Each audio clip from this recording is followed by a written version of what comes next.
杨开，你入门3年，147场挑战无一获胜，此次以名相搏，境界却毫无提升，你图什么？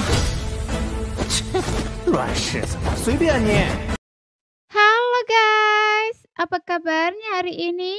Masih baik-baik aja kan?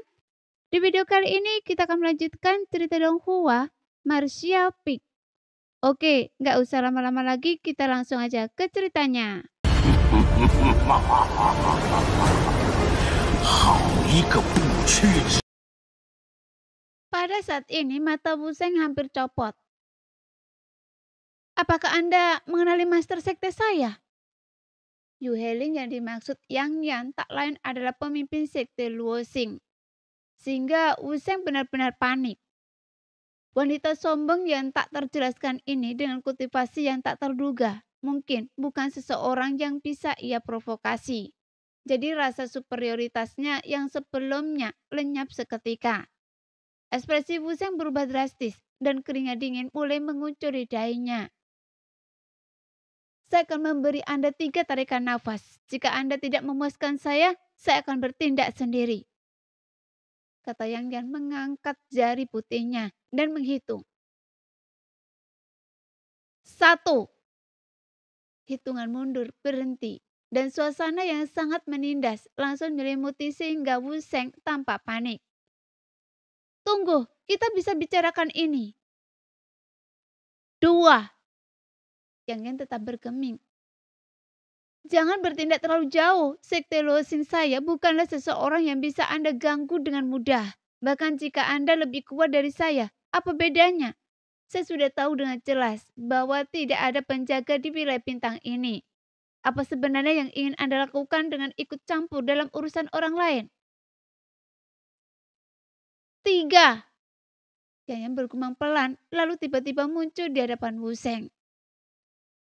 Tak seorang pun bisa melihat dengan jelas apa yang terjadi. Hanya terdengar suara nyaring, lalu Wu Sheng terpukul dan terlempar ke udara. Dengan separuh wajahnya bengkak seketika. Anda berani memukul saya? Teriak Wu Sheng. Nada kesedihan dan kemarahannya mencapai puncaknya. Wu Sheng yang baru saja berdiri tegap terlempar lagi dan di sisi kanan wajahnya mulai membengkak. Jalang, jangan pikir saya takut pada Anda, saya hanya peduli Anda seorang wanita. Cukup, jangan pukul wajah seseorang. Nona muda, tolong beri saya ruang, kita bisa bertemu lagi suatu hari nanti. Senior, tolong tunjukkan belas kasihan. Saya salah, senior, saya mengaku kalah. Hentikan, berhenti pukul saya. Ribuan mil jauhnya Sahu, Lekong, dan yang lainnya di dasar laut tercengang. Bahkan Yang Ke dan Li Yun'er menatap kosong pemandangan konyol di langit dengan mulut ternganga. Wu Sheng yang sebelumnya mengagumkan sang master yang hampir tak terhentikan. Sekarang seperti anak kecil berusia 3 tahun di hadapan Yang Yan. Tak berdaya. Sebisa mungkin ia menghindar. Ia selalu ditampar keras oleh Yang Yan. Jadi suara nyaring terdengar di telinga semua orang. Mendengarkan perjuangan dan permohonan belas kasihan Wu Sheng, mereka merasakan campuran kegembiraan dan kesedihan. Pada saat ini, Yang Kan menelan ludah, pelan-pelan menyenggol Lin Yun'er dan bertanya. Yun'er, apakah bibi Yang Yan Anda akhir-akhir ini sedang sedih? Iya.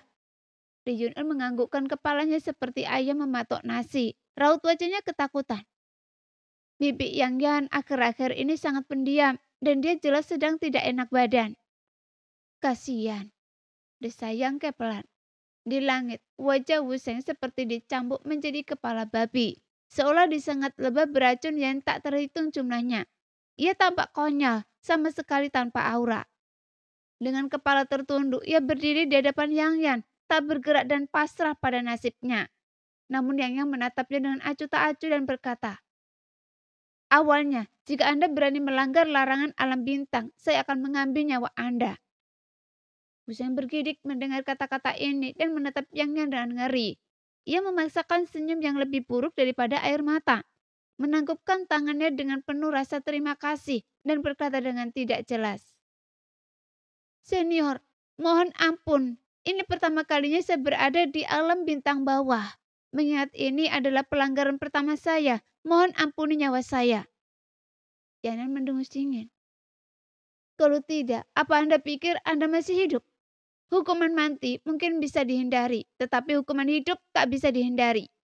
Anda akan kembali ke alam bintang bersama saya dan menjaga gerbang bintang selama 3.000 tahun. Dan itu akan menebus dosa Anda. 3.000 tahun? Saya ngeri. Menjaga gerbang bintang selama 3.000 tahun akan membosankan, apalagi benar-benar membosankan. Terlebih lagi batasan di sekitar gerbang bintang membuat kultivasi meningkat mustahil. Jika ia menyanyiakan 3.000 tahun, masa depan apa yang akan ia miliki? Anda keberatan? Ia melototinya dengan dingin. Tidak, tidak. Wuseng menggelengkan kepalanya cepat-cepat. Senior, saya tidak berani melanggar perintah Anda dan ini kehormatan saya. Jangan pikir saya tidak tahu apa yang Anda pikirkan. Si Brianggan. Anda pikir begitu Anda kembali ke alam bintang, Anda bisa langsung meminta Yu Heling tua itu untuk membawa Anda kembali? Kalau Anda benar-benar berpikir begitu, Anda salah besar. Kalau Yu Heling berani muncul, saya akan menyuruhnya menjaga gerbang bintang selama 3.000 tahun juga. Mata Wuseng terbelalak kaget dan ia berteriak. Senior, siapa sebenarnya Anda? Pemimpin sektenya sendiri, Yu Heling, adalah tokoh terkemuka di alam bintang. Tetapi dari nada bicara wanita ini jelas bahwa ia sama sekali tidak menganggapnya serius. Di seluruh alam bintang mungkin tak lebih dari 50 orang yang mampu dan menemukan syarat untuk mengatakannya. Selain 10 orang teratas, setiap orang lainnya adalah makhluk setingkat kaisar. Siapa saya? Beraninya Anda bertanya? Ia mendengus dingin. Dengan lambaian tangannya sebuah harta rahasia berbentuk istana muncul di hadapannya. Kemudian dia mengarahkan mantra pada Wuseng dan berbisik. Masuk! Sesaat kemudian Wuseng diselimuti gelombang kekuatan tanpa sadar menyerbu ke arah harta rahasia berbentuk istana itu. Taman Kekaisaran? Teriak Wuseng kaget saat melihat harta karun rahasia berbentuk istana itu. Jadi Anda... Sebelum dia selesai berbicara, ketika ia ditelan oleh harta karun rahasia itu, Yangke menyipitkan mata ke arah harta karun rahasia berbentuk istana itu dan melihat bahwa itu adalah taman kekaisaran yang selalu berada di atas sekte Lingzhou. Namun dengan kebangkitan Yang Yan, ia telah mengambilnya kembali. Meskipun Wuseng dengan mudah ditundukkan, tetapi Sahu, Lekong, dan yang lainnya tidak berani maju untuk mengungkapkan rasa terima kasih mereka. Sebaliknya mereka tetap di tempat dengan ekspresi khidmat. Mereka tahu bahwa seorang pejuang setingkat ini berada di luar jangkauan mereka. Dan apa yang mereka saksikan hari ini berada di luar jangkauan catatan sejarah yang tak terhitung jumlahnya.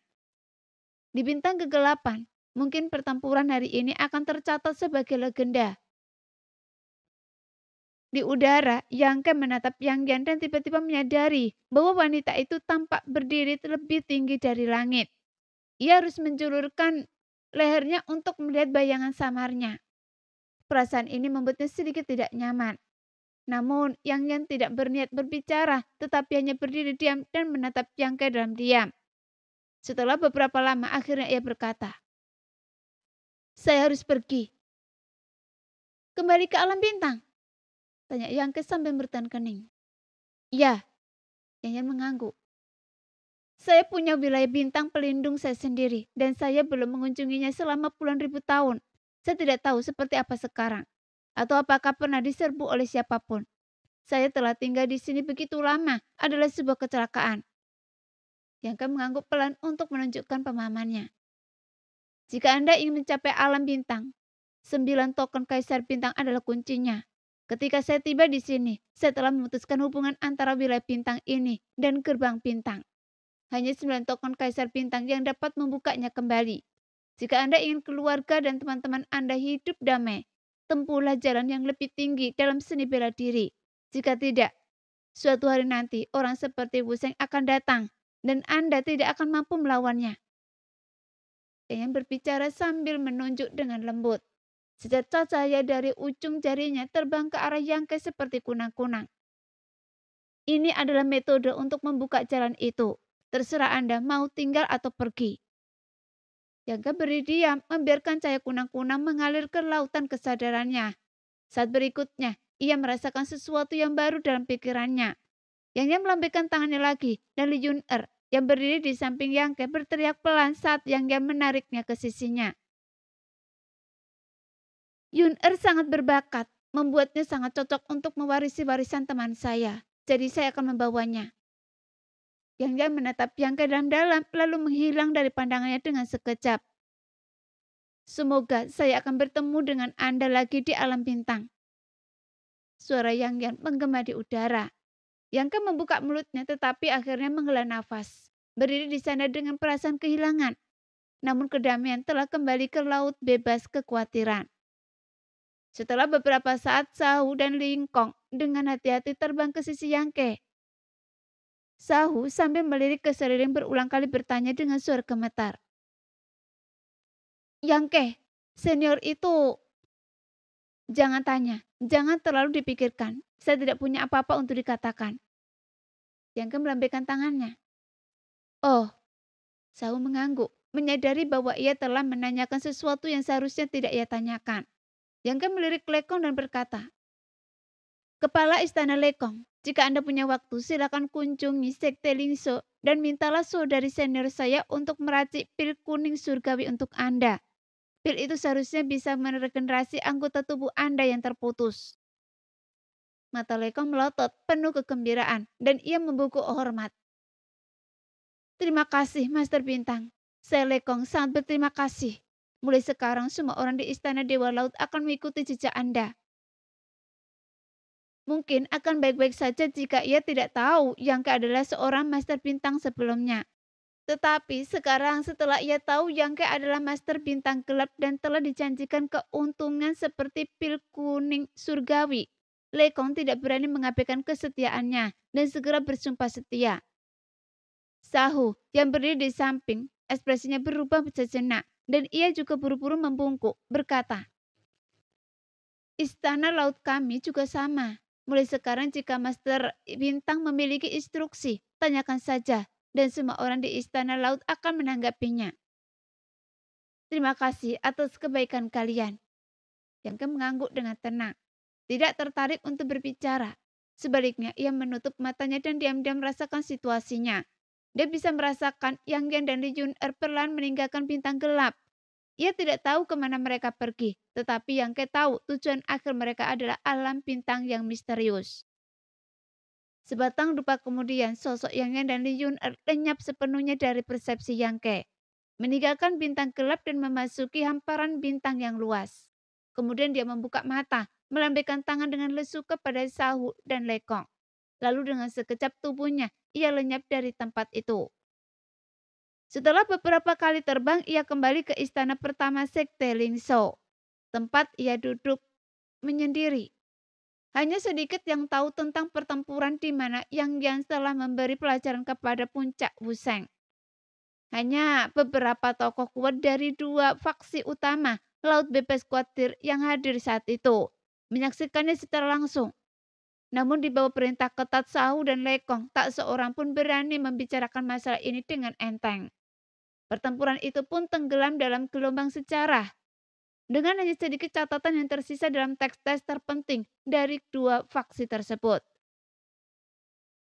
Master Sekte belum keluar dari pengasingan, kata Ye Siyun, sambil menyesap teh dengan santai di tengah taman 100 bunga dan bertanya pada Wu Yi. Dia telah kembali ke Sekte Lingso 3 bulan lalu, seperti yang diprediksi Yang Ke, dan memang harapan semua orang. Sekembalinya, Ye Siyun telah mencapai alam raja kekosongan. Dia sudah menjadi kultivator terkemuka di bintang gelap. Setelah menghabiskan bertahun-tahun di puncak alam kembali kekosongan, meskipun dia telah melihat sekilas misteri alam tersebut, tapi dia mengajukan diri untuk tetap berada di Sekte Lingso demi melindungi Yang Yan. Jika bukan karena ini, ia pasti sudah mencapai terobosan bersama Qian Tong saat Yang Ke pertama kali meninggalkan bintang gelap. Sekarang, Wu Yi juga telah mencapai alam kembali kekosongan. sedikit lebih dari sebulan yang lalu dan telah mendengarkan instruksi Yesion selama itu. Mendengar ini ia langsung menjawab, "Belum. Sejak Master Sekte kembali 2 bulan lalu, dia telah mengasingkan diri di Istana Tianyi. Saya bahkan belum bertemu kedua wanita itu." Yesion mengangguk pelan. Tepat saat ia hendak memeriksa perkembangan Wu Yi, ia tiba-tiba mendongak dan menatap ke suatu arah dan ekspresinya muram. "Apakah ini arah Istana Tianyi? Apa yang terjadi dengan Master Sekte?" Wu Yi terkejut. Sepertinya tidak ada yang salah. Energi spiritual sedang berkumpul ke arah itu. Mungkinkah Master Sekte sedang mengalami terobosan? Bahkan Yesion yang dikenal dengan sikapnya yang tenang, terkejut dengan spekulasinya sendiri. Itu baru sebentar. Dia mendengar Master Sekte mencapai alam Raja Kekosongan hanya 1 atau 2 tahun yang lalu. Jadi bagaimana mungkin ia mengalami terobosan lebih secepat ini? "Saya akan memeriksanya." Begitu ia selesai berbicara, Yesion telah menghilang. Di luar Istana Tianyi, sesosok hantu diselimuti kabut hitam berdiri di sana. Yesion meliriknya dengan heran, lalu melangkah maju dan berkata, "Kakak senior." Lurah hantu berbalik dan tersenyum. "Adik perempuan Ye?" Meskipun keduanya baru saling kenal sebentar, mereka berdua adalah penguasa alam Raja Kekosongan yang kuat. Sebagai anggota Sekte Lingso, mereka saling memanggil sebagai kakak dan adik. Setelah Yesion naik ke alam Raja Kekosongan, posisinya sebagai tetua agung otoritas dilepaskan.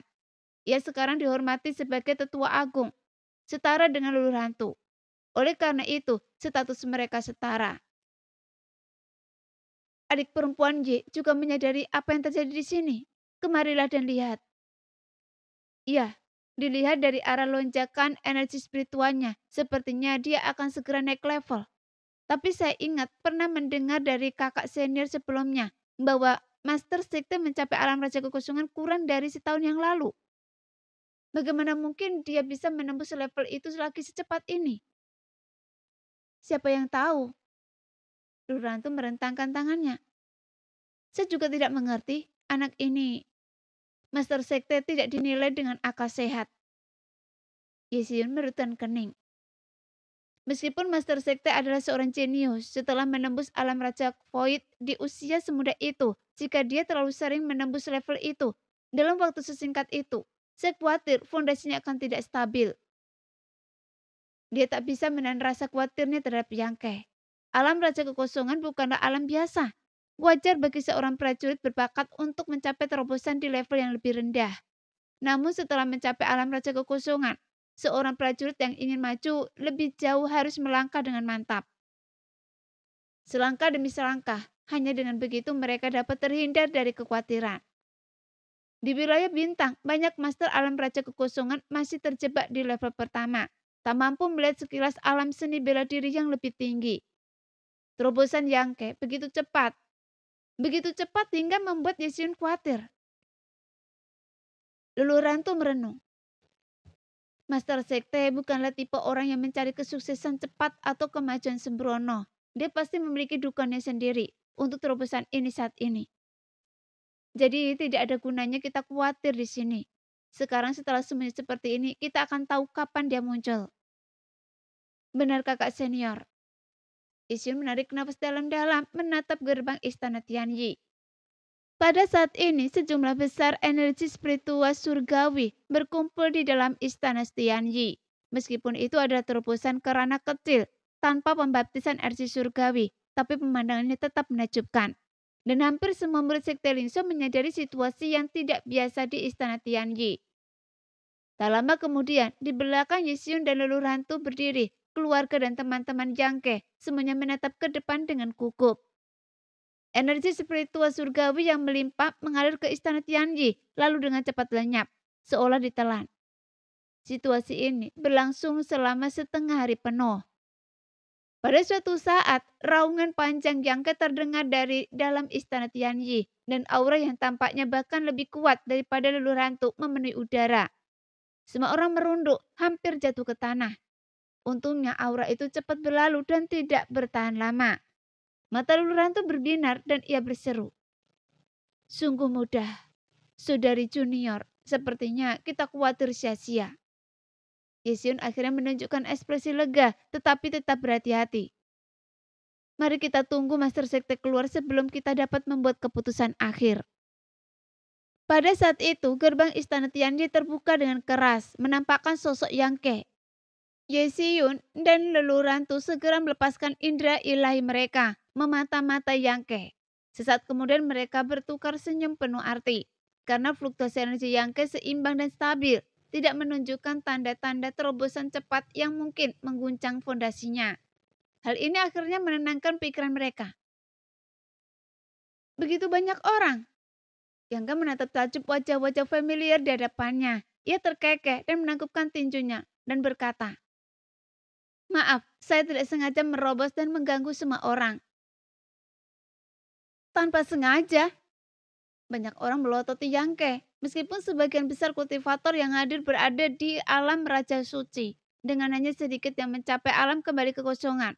Mereka menyadari kekuatan alam Raja Kekosongan dan sulit merobos. Namun kata-kata Yangke terasa meresahkan mereka. "Selamat Master Sekte." Lelurantu tertawa terbahak-bahak. "Bakat Anda benar-benar tak tertandingi dalam hidup tetua ini." "Master Sekte, bagaimana Anda tiba-tiba bisa merobos?" Yesyun juga bingung. "Tidak banyak, saya sudah berada di puncak alam tingkat pertama. Lalu saya menemukan sesuatu." Jawab Yangke sambil tersenyum. Jelas kekuatan Yang Yan dan Wu Sheng lah yang memberikan dorongan signifikan bagi Yangke. Meskipun sebelumnya ia tahu bahwa alam Raja Kekosongan bukanlah puncak seni bela diri. Ia tidak terlalu memikirkannya. Namun kemunculan Wu Sheng telah menanamkan rasa krisis dalam dirinya. Setelah sebulan bermeditasi mengingat tekanan yang diberikan Wu Sheng padanya, ia akhirnya mencapai terobosan. Seperti yang ia katakan kepada Li Yunho dan Ji Zhengke di Tanah Suci 9 Surga. Jalan seorang prajurit harus jelas dan terfokus. Setelah menemukan pertanyaan-pertanyaan yang selama ini berkecamuk di benaknya, alamnya secara alami membaik. "Semuanya kembalilah, tidak apa-apa." Yangke membungkuk sedikit kepada kerumunan, lalu mereka perlahan bubar. "Dua tetua, silakan tinggal. Ada yang ingin saya katakan pada kalian." Panggil Yangke lagi. Lurantu dan Yesyun berhenti sejenak dan menatap Yangke dengan curiga. Setelah semua orang pergi, Yesyun bertanya, "Saya ingin tahu apa yang diinginkan Master Sekte." "Saya punya sesuatu di sini. Coba lihat," kata Yangke sambil mengulurkan tangannya dan menunjuk ke Yesyun dan Lelurantu. Keduanya tampak sedang memikirkan sesuatu. Mereka tidak menghindar atau melawan, tetapi membiarkan Yangke mengulurkan tangannya dan menunjuk kepada mereka. Saat berikutnya, sebuah pesan terkirim ke lautan kesadaran mereka. Jadi Lelurantu dan Yesyun menutup mata mereka dan mulai menyelidiki. Setelah beberapa saat, tubuh Lelurantu bergetar dan tiba-tiba membuka matanya. Alam bintang. Ada alam bintang di atas wilayah bintang. Apakah senior itu benar-benar Kaisar Bintang? Baru pada saat itulah Lelurantu menyadari bahwa Yang Yan memang Kaisar Agung dalam rumor tersebut. Karena informasi yang diberikan Yangke telah mengkonfirmasi hal ini. Namun Yesyun tidak terlalu terkejut. Lagi pula ia sudah lama mengetahui identitas Yang Yan. Sebaliknya ia mengerutkan kening dan berkata, "Master Sekte, sesuai instruksi yang ditinggalkan oleh Tuan, untuk melakukan perjalanan ke alam bintang, seseorang harus mengumpulkan 9 token Kaisar Bintang. Bersama dengan itu, 6 master alam Raja Kekosongan tingkat ketiga harus mengalirkan kekuatan mereka ke alam bintang untuk mengaktifkan energi bintang dan membuka gerbang bintang. Apakah Anda berencana untuk melakukan perjalanan ke alam bintang?" Yangke mengangguk. "Benar. Apakah karena masalah penjaga yang disebutkan Tuan?" tanya Yesyun. "Bukan hanya itu alasannya." Yangke menggelengkan kepalanya, raut wajahnya penuh pertimbangan. "Hanya saja, sebagai seorang prajurit, setelah menempuh jalan ini, tidaklah Anda mendambakan jalan yang lebih tinggi dalam seni bela diri?" Mata indah Yesyun berbinar aneh dan ia mengangguk berat. "Benar." Yangke menyeringai. "Kalau Anda puas dengan status quo, Anda hanya akan stagnan. Kalau saya tetap di sini, cepat atau lambat saya akan bisa berkultivasi ke tingkat ketiga alam raja kekosongan dan berdiri di puncak wilayah bintang ini. Tapi apa boleh buat? Kalau orang seperti Wu Sheng datang, mereka bisa menginjak-injak saya. Jika Yangke orang yang mudah puas, dia pasti sudah tinggal di Zhongdu dan benua Tongsuan, dan sekte Ringso pun tak akan ada hari ini. Tapi syarat untuk membuka gerbang bintang itu sangat ketat. Bagaimana Anda bisa memenuhinya? Lurahan tumurkan kening. Jangankan 9 token Kaisar Bintang, dengan kemampuan Anda, kemungkinan besar Anda bisa mengumpulkannya. Tapi 6 orang kuat tingkat ketiga alam raja kekosongan ini. Di mana Anda akan menemukan mereka? Di seluruh wilayah bintang, saya tidak tahu apakah ada 6 dari mereka. Kalaupun ada, mereka semua telah melarikan diri dari dunia dan menghilang tanpa jejak. Semuanya tergantung pada usaha manusia. Yang menyeringai dan menepuk bau leluhur hantu. Tetua Agung, saya akan melibatkan Anda dalam hal ini. Saya? Leluhur hantu terkejut dan melambaikan tangannya dengan cepat. Saya tahu urusan keluarga saya sendiri, meskipun tidak mustahil untuk menembus level ketiga alam raja kekosongan dalam hidup ini. Saya tidak tahu kapan itu akan terjadi. 10 tahun? Dalam 10 tahun, Tetua Agung harus menembus level ketiga. Ekspresi Yangke menjadi serius. Saya akan membiarkan kakak senior saya bekerja sama sepenuhnya dengan Anda. Ramuan yang digunakan untuk kultivasi akan disediakan dalam jumlah tak terbatas. Tetapi Tetua Agung tidak boleh serakah untuk sukses cepat dan terburu-buru. 10 tahun? Lurahan tumurkan kening, merenung sejenak sebelum tiba-tiba berbicara dengan keyakinan yang tak tergoyahkan. Baiklah, saya akan mundur selama 10 tahun dan pasti akan memenuhi harapan Master Sekte. Yang kemudian tersenyum pada Jesiun dan berkata, Anda juga, dalam 10 tahun, jika Anda bisa menembus level ketiga, ikutlah dengan saya ke alam bintang. Saya akan melakukan yang terbaik. Jesiun mengangguk dengan senyum asam. Sambil mengatakan ini, ia tahu itu mustahil.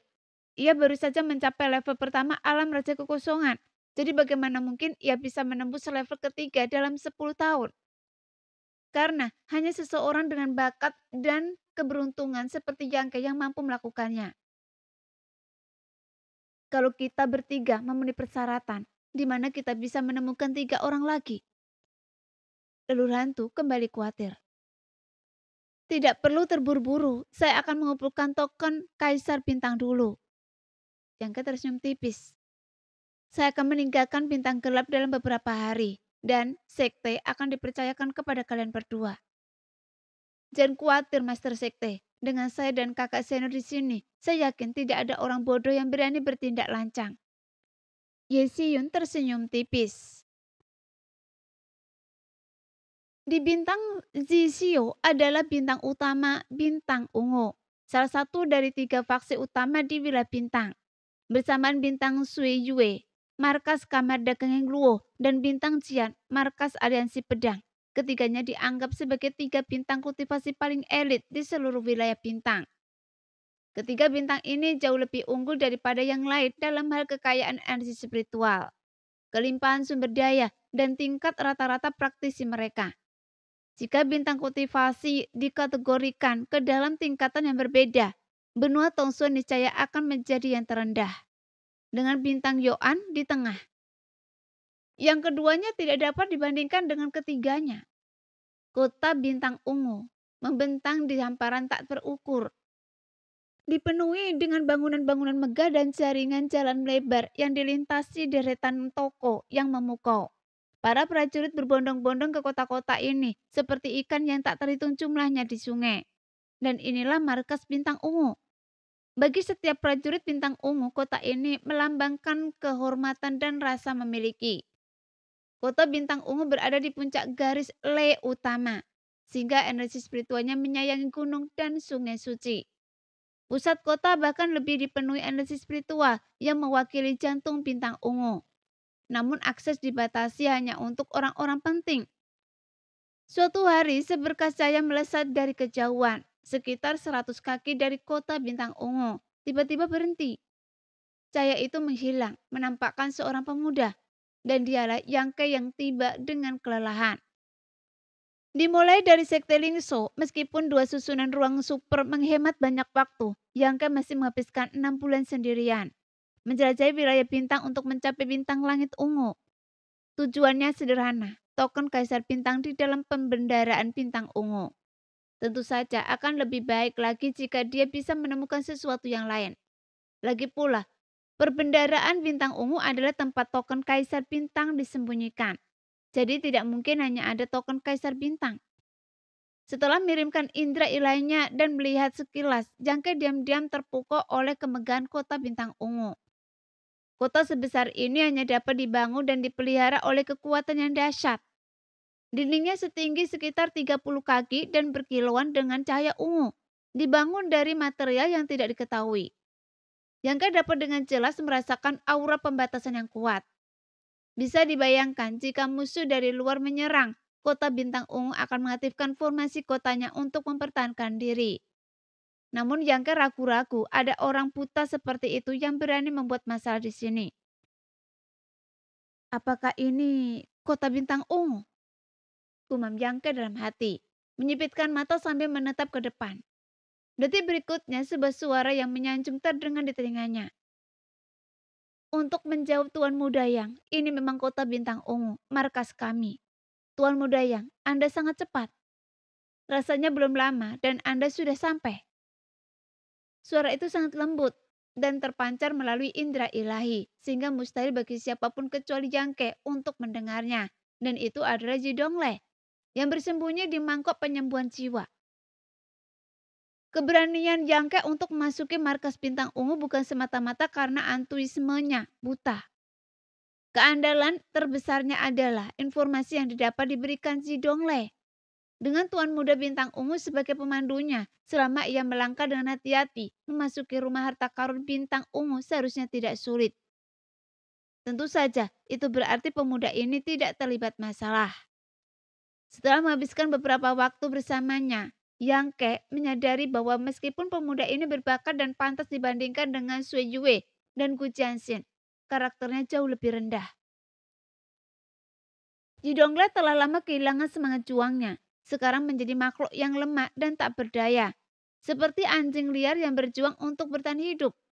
Ia memperlakukan Jangke dengan penuh hormat, tidak berani menentangnya sedikit pun. Sungguh makmur. Apakah semua kapal perang di langit itu dari bintang ungu Anda? Jangke menatap langit. Ada lebih dari satu kapal perang yang melayang di kejauhan. Mungkin 20 atau 30. Meskipun Jangke tidak dapat menilai kualitas kapal perang ini dari kejauhan. Ia memperkirakan mereka tidak akan terlalu buruk jika mereka melayang di atas kota bintang ungu. Sebagian besar. Jawab Jidongle dengan bangga. Apa yang Tuan Muda lihat hanyalah puncak gunung es. Bintang ungu berdagang dengan semua kekuatan di wilayah ini, besar maupun kecil. Mungkin beberapa kapal perang dari faksi lain juga telah tiba. Ya, Jangke mengangguk pelan. Kendalikan aura Anda, saya akan masuk. Ya, jawab Jidongle patuh, sambil segera mundur ke dalam mangkok pengikat jiwa. Jangke melangkah keluar menuju gerbang kota yang menjulang tinggi. Gerbang itu menyerupai mulut binatang raksasa setinggi tembok kota. Sungguh pemandangan yang menakjubkan. Seorang prajurit yang mengunjungi kota bintang ungu untuk pertama kalinya pasti akan terintimidasi oleh kehadirannya yang mengesankan. Merasa rendah hati dan takut untuk bertindak gegabah di dalamnya. Antrian panjang membentang di luar gerbang dengan banyak prajurit menunggu untuk masuk ke kota. Karena tidak ingin menonjol, Jangke dengan patuh mundur ke belakang antrian. Seiring berjalannya waktu, semakin banyak orang membayar sejumlah kristal suci, menerima izin khusus, dan memasuki kota. Tiba-tiba terdengar suara kesal dari depan.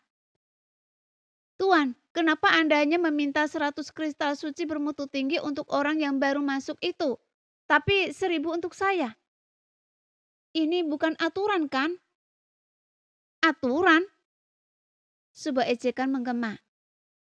Sebagai penjaga gerbang kota, kata-kata saya adalah aturannya. Serahkan kristal suci itu atau keluar. Anda Orang yang berbicara sebelumnya sangat marah. Beginikah cara kalian para prajurit bintang ungu menindas orang lain? Saya tidak mau terima. Para prajurit yang mengantri juga menunjukkan ketidaksenangan. Tetapi bagaimanapun juga ini adalah wilayah orang lain. Jadi meskipun mereka tidak senang, tidak ada yang mengatakan apapun. Yang melihat ke sana dan melihat bahwa pria yang berdebat dengan penjaga gerbang kota adalah seorang pria parubaya yang tampaknya berusia sekitar 30 tahun. Berpakaian sederhana. Sekilas dari indera ilainya mengungkapkan bahwa dia hanya berada di tingkat kedua alam raja suci. Dan asal-usulnya tidak diketahui. Dia menyebabkan keributan karena 1000 krista suci bermutu tinggi. Yang menggelengkan kepalanya, merasa situasi pria ini genting. Menindas orang lain dengan kekuatan Anda. Sebuah suara serak tiba-tiba terdengar. Semua orang melihat ke arah suara itu dan melihat seorang pria tua yang duduk di dekatnya tiba-tiba tertawa sinis. Wajahnya keriput dan dia tampak sangat tua. Dia berdiri dan berjalan dengan langkah gemetar. Tangannya terselip di lengan bajunya, seolah-olah dia akan mati. Bahkan matanya dipenuhi dengan kesuraman yang mematikan, yang membuat pandangannya gemetar. Master alam kembali ke kekosongan tingkat ketiga. Hati Yangke tergerak. Tapi bintang ungu tetaplah bintang ungu. Bahkan seorang prajurit alam kembali ke kekosongan tingkat ketiga menjaga gerbang kota. Pria tua itu maju beberapa langkah sambil berbicara. Menatap dingin si pembuat onar. Bagus sekali. Hari ini saya akan menunjukkan kepada Anda apa arti penindas. Saat kata-katanya jatuh, dia tiba-tiba muncul di depan pria parubaya itu dan sambil menyaksikan dengan ngeri, menampar kepalanya. Pria parubaya itu baru berada di tingkat kedua alam raja suci. Bagaimana mungkin ia bisa menahan serangan mendadak seorang prajurit alam kembali ke kosongan tingkat ketiga? Sambil berteriak kaget, ia mencoba mundur. Namun tangan pria tua itu seolah memiliki daya hisap yang luar biasa. Menahannya di tempat. Gelombang daya tarik itu membuat pria parubaya itu menjerit. Terlihat aliran energi murni mengalir dari kepalanya masuk ke tangan pria tua yang layu itu, yang kemudian diserap olehnya. Di luar gerbang kota, semua orang mundur dengan kaget. Wajah mereka dipenuhi ketakutan. Tidak, senior, lepaskan saya dan saya akan memberikan kristal suci itu. Teriak pria parubaya itu. Anda menyesalinya sekarang. Apa yang Anda lakukan tadi? Pria tua itu tetap bergeming. Malah mengerahkan energi sucinya dengan kekuatan yang semakin besar. Hanya dalam 3 tarikan nafas, pria parubaya itu tinggal tulang kering. Ambruk ke tanah tak bernyawa. Sementara itu, wajah pria tua itu berseri-seri dengan rona merah yang tak biasa. Seolah-olah ia tiba-tiba mendapatkan kembali belasan tahun masa mudanya. Tampak segar kembali. Keheningan menyelimuti di luar gerbang kota dan setiap prajurit merasakan hawa dingin menjalar di punggung mereka. Setelah menyelesaikan aksinya, pria tua itu seolah-olah tidak terjadi apa-apa, berjalan kembali ke tempatnya, menutup mata dan melanjutkan meditasinya. Terima kasih, Diakon Min. Penjaga gerbang membungkuk dan mengangguk kepada pria tua itu. Senyum memuja tersungging di wajahnya. Lalu sambil berbalik dengan ekspresi tegas ia membentak. Orang ini mata-mata yang dikirim oleh pasukan musuh untuk menyusup ke kota bintang ungu. Diakon Min menemukannya dan membunuhnya di tempat sebagai peringatan bagi yang lain. Ayo, bawa dia turun dan lemparkan dia ke kuburan massal di luar kota. Seketika 2 prajurit bintang ungu muncul dan dengan cepat membawa mayat mengerikan itu pergi. Semua orang tahu ia bicara omong kosong. Tetapi tak seorang pun berani membantah. Hari mulai gelap, siapapun yang masih mencoba memasuki kota harus bergegas. Gerbang kota akan segera ditutup tengah malam, dan kalian tidak akan bisa masuk saat itu. Kalian semua tahu apa yang terjadi di luar sana pada malam hari. Penjaga gerbang kemudian mengabaikan kerumunan.